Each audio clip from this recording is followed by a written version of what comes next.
malam, Pak. Waalaikumsalam warahmatullahi wabarakatuh. Malam, Dok. Baik, Bapak perkenalkan, saya Dr. Dewi, dokter yang sedang berjaga di klinik hari ini. Baik, Pak, saya akan menanyakan beberapa pertanyaan kepada Bapak. Apakah Bapak bersedia? Bersedia, Dok. Baik, sebelumnya saya akan menanyakan identitas dan juga nanti akan mencatat identitas Bapak. Untuk namanya siapa, Pak? Pak Ujang, Baik, Bapak Ujang. Kemudian usianya berapa tahun, Pak? 45, Baik, 45 tahun. Alamatnya di mana, Pak? Desa Jaya Mukti, Dok. Baik, Desa Jaya Mukti. Pendidikan terakhirnya apa, Pak? S1 Pendidikan, Baik, S1 ya, Pak. Kemudian pekerjaannya sekarang sebagai apa, Pak? Guru, Dok. Sebagai guru ya, Pak ya. Baik, keluhannya apa ya, Pak ya? Gua sakit dada, Dok, sebelah kiri. Oh, baik. Sakit dada. Kemudian sejak kapan, Pak, keluhannya dirasakan? Kurang lebih 3 harian, Dok. Baik, 3 hari yang lalu ya, Pak ya. Kemudian kenapa bisa keluhannya muncul? Awal mulanya seperti apa ya, Pak? Saya juga tidak tahu, Dok. Itu tiba-tiba aja ngerasa. Jadi nyerinya dirasakan secara tiba-tiba. Iya, Kemudian tadi lokasinya di dada sebelah kiri ya, Pak ya. iya. Kemudian apakah nyeri dadanya menjalar, Pak? Iya, menjalar ke tangan sebelah kiri, Dok. Oh, baik, menjalar ya. Kemudian saat dirasakan nyeri dadanya biasanya berapa lama, Pak? Kurang lebih 3 menitan, Dok. Oh, 3 menit, baik. Kemudian apakah ada faktor yang memicu, memperburuk ataupun meringankan sakit dada yang Bapak alami? Iya kan, saya kan guru, Dok. Kadang-kadang kalau lihat anak murid lagi pada bangor gitu ya, pada saya suka sakit dadanya gitu. Jadi sakit dadanya ini saat Bapak sedang beraktivitas atau saat sedang istirahat, Pak? Sedang beraktivitas, Dok? Oh, baik, sedang beraktivitas ya, Pak ya. Apakah ada keluhan lain, Pak, selain nyeri dada? Tidak. Tidak ada ya, Pak ya. Kemudian apakah sebelumnya Bapak pernah mengalami keluhan yang sama seperti ini, Pak? Tidak ada, Dok. Baik, tidak ada ya, Pak ya. Baik, apakah saat ini Bapak minum obat, Pak? Suka saya minum obat, Dok. Baik, obatnya apa ya, Pak ya namanya? Paracetamol, Dok. Baik, obat paracetamol. Kemudian berapa kali Bapak meminumnya, Pak? Saat dada lagi sakit aja, Dok, rasa. Oh, baik. Kemudian apakah setelah Bapak minum obat itu keluhan Bapak berkurang? Berkurang sih enggak, Dok, ya, cuman lumayan ya, Dok. Oh, baik. Kemudian apakah ada rasa panas, Pak, di dada? Tidak ada, Dok. Oh, kalau demam apakah ada, Pak? Tidak ada. Baik, tidak ada ya, Pak ya. Kemudian apakah ada riwayat operasi, Pak? Tidak ada, Dok. Tidak ada. Kemudian apakah Bapak merasa kurang nyaman di daerah dadanya, Pak? Iya, Dok. Baik. Kemudian apakah ada riwayat penyakit stroke, Pak? Tidak ada, Dok. Tidak ada. Kalau kejang-kejang apakah Bapak pernah mengalaminya, Pak? Tidak, Dok. Tidak juga. Kemudian apakah Bapak merasa ada pembesaran di sekitar leher, Pak? Tidak ada, Dok. Tidak ada. Kemudian apakah ada riwayat penyakit ginjal, Pak? Tidak ada, Dok. Tidak ada. Apakah Bapak merokok, Pak? Iya, apa, Dok? Baik, merokok ya, Pak ya. Kemudian apakah ada riwayat darah tinggi, Pak? Saya belum pernah, Dok. Oh, Belum pernah. belum pernah. Kemudian kalau riwayat kolesterol apakah ada, Pak? Sama, Dok, tidak ada. Oh, tidak ada juga. Kemudian kalau riwayat diabetes apakah ada, Pak? Tidak ada, Dok. Tidak ada. Kemudian apakah Bapak suka melakukan olahraga, Pak? Saya suka olahraga, Dok, tapi jarang. Oh, jarang ya, kayak jarang dilakukan. Kemudian apakah ada riwayat obesitas, Pak? Tidak ada. Tidak ada juga. Kemudian apakah di keluarga Bapak ada yang mengalami keluhan yang serupa dengan Bapak? Tidak ada, Dok. Tidak ada. Baik. Jika nanti saya memberikan obat kepada Bapak, apakah ada yang akan mengawasi Bapak dalam meminum obat tersebut, Pak? Ada, Dok, istri saya. Baik, istri Bapak ya, Pak ya. Baik, Bapak, tanya jawabnya sudah selesai. Selanjutnya saya akan melakukan pemeriksaan fisik kepada Bapak. Nanti Bapak silakan berbaring di meja pemeriksaan ya, Pak ya. Iya. Baik, Pak, sekarang saya akan melakukan pemeriksaan kepada Bapak. Mari silakan Bapak berbaring di meja pemeriksaan, Pak. Iya.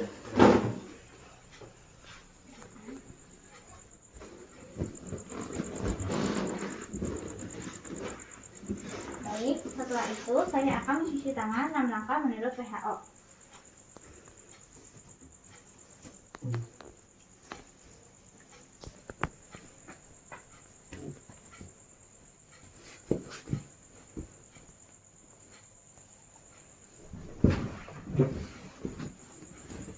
Kemudian di sini saya akan berdiri di sisi kanan pasien dan akan melakukan pemeriksaan kepada pasien.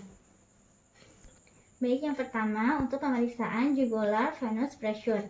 Buat pasien nyaman. Baik Pak, apakah Bapak sudah merasa nyaman? Sudah dok. Baik, kemudian angkat kepala sekitar 30 derajat pada tempat tidur dan minta pasien untuk melihat ke sisi kiri.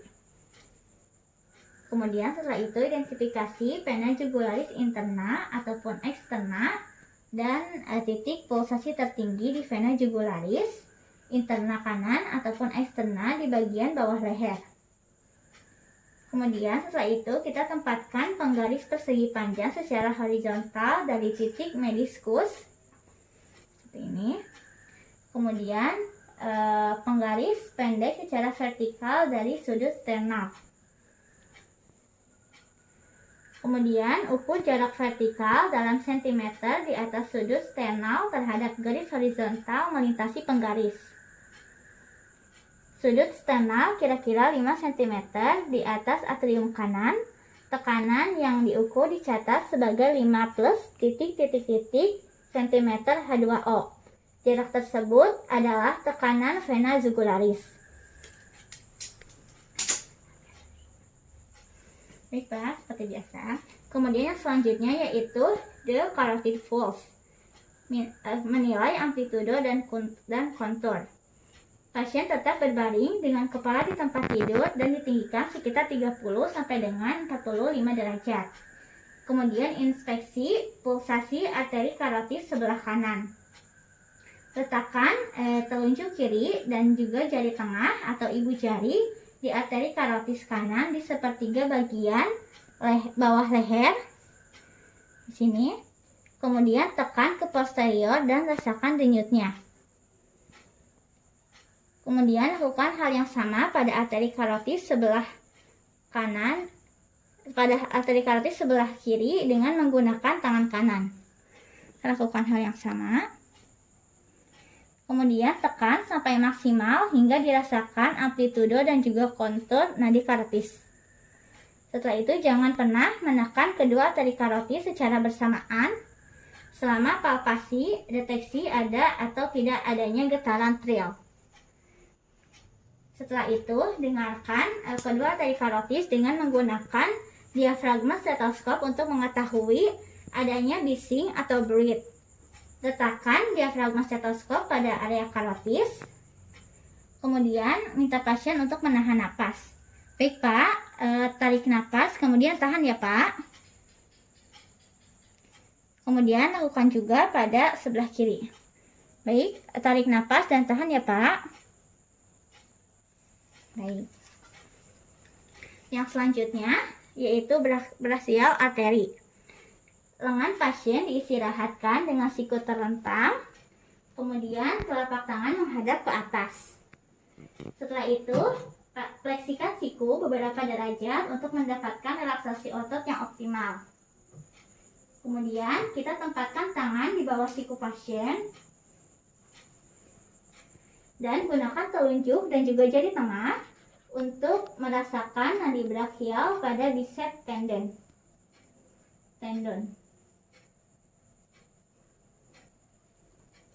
Kemudian setelah selesai. Baik, yang selanjutnya yaitu pemeriksaan toraks. Yang pertama inspeksi. Pastikan ruangan cukup terang. Kemudian tentukan lokasi PMI. Perhatikan lokasi PMI normalnya berada di mid clavicular bagian tengah, intercostal space 5. Yang selanjutnya yaitu palpasi. Gunakan bantalan jari untuk meraba impuls.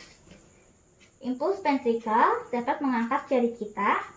Kemudian periksa sensasi getaran atau trill dengan menekan ball of your hand secara kuat di dada. Kemudian PMI at left ventricular area. Cobalah untuk menilai PMI dengan posisi terlentang. Kemudian jika gagal menilai PMI dengan posisi terlentang, maka nilai PMI dengan posisi dekubitus lateral kiri. Kemudian meminta pasien untuk menghembuskan napas dan tahan sebentar. Baik Pak, silahkan miring ke sebelah kiri ya Pak ya. Baik, kemudian kita akan menilai lokasinya. Biasanya di ICS ke-4 ataupun ke-5.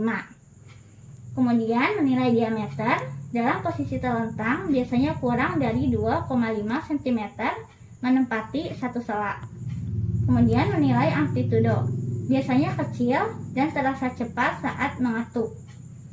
Kemudian menilai durasinya. Normal berada di 2/3 pertama dari sistol. Kemudian saat memeriksa seorang pasien wanita, pindahkan payudara kiri ke atas ataupun ke samping. Baik Pak, silakan ke posisi sebelumnya. Kemudian PMI at right ventricular area. Pasien istirahat dengan posisi terlentang pada 30 derajat. Kemudian tempatkan ujung jari yang melengkung di ICS ketiga, keempat, dan juga kelima. Kemudian rasakan impuls sistolik ventrikel kanan. Baik, yang selanjutnya yaitu perkusi. Perkusi yang lembut akan menunjukkan ukuran jantung normal ataupun membesar. Lakukan perkusi seringan mungkin dan juga smooth dan rasakan getarannya.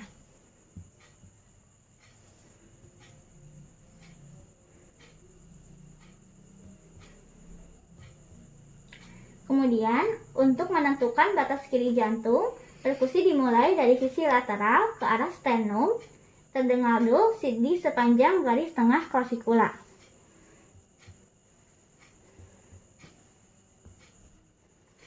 Kemudian, untuk batas kanan berada di garis sternum kanan dan batas atas atau dasar jantung di sela kiri kedua.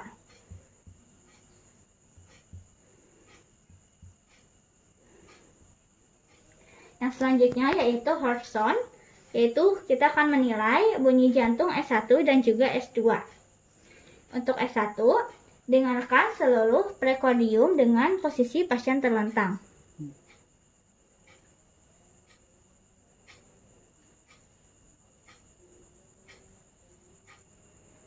Kemudian bunyi jantung pertama berbunyi pada permulaan impuls apex dan berhubungan dengan sistol ventrikal.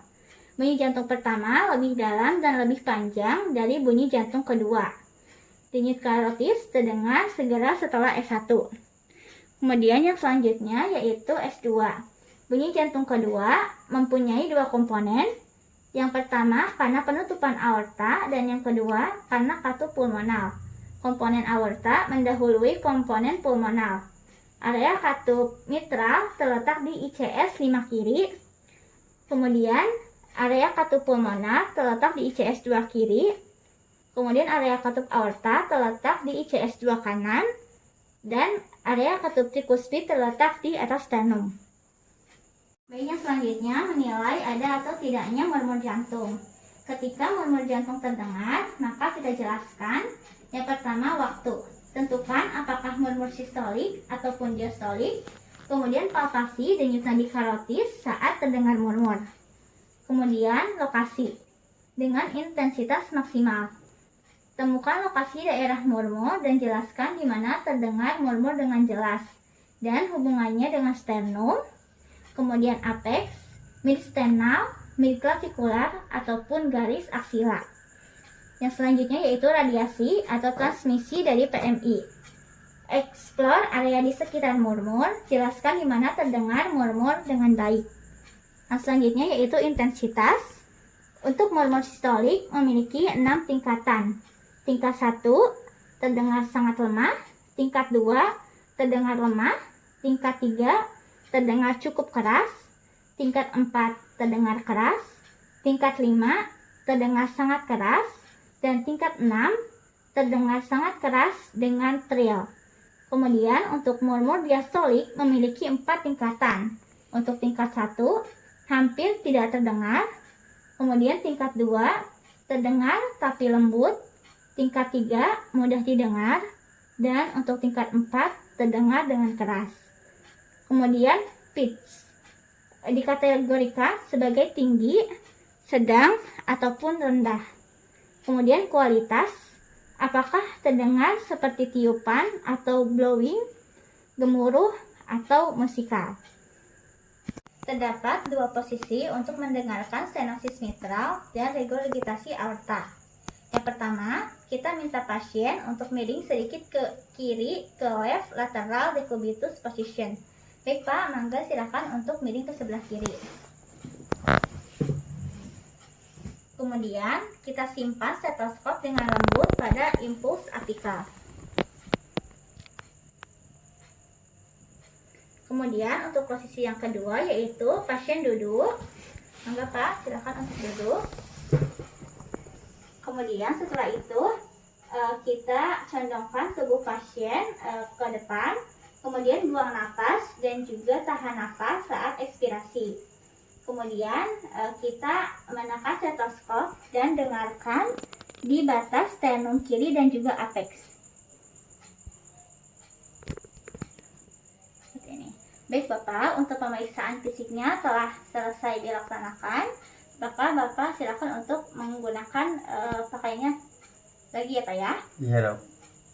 Baik Pak, setelah tadi dilakukan tanya jawab dan juga pemeriksaan fisik, didapatkan hasil bahwa Bapak memiliki masalah pada jantung. Nah, untuk itu saran dari saya, Bapak berhenti merokok dan Bapak harus melakukan pola hidup yang sehat. Bapak bisa melakukan olahraga rutin seperti 3 kali sampai 5 kali dalam seminggu. Kemudian Bapak juga harus mengkonsumsi makanan yang sehat seperti makanan yang kaya akan serat dan juga rendah lemak. Saya nanti akan memberikan obat kepada Bapak. Mohon Bapak minum dengan rutin dan lakukan istirahat yang cukup. Ya, Apakah ada yang ingin ditanyakan Pak? tidak ada dok. Baik, jika tidak ada, terima kasih ya Pak ya. Semoga Bapak lekas pulih. Sama-sama dok.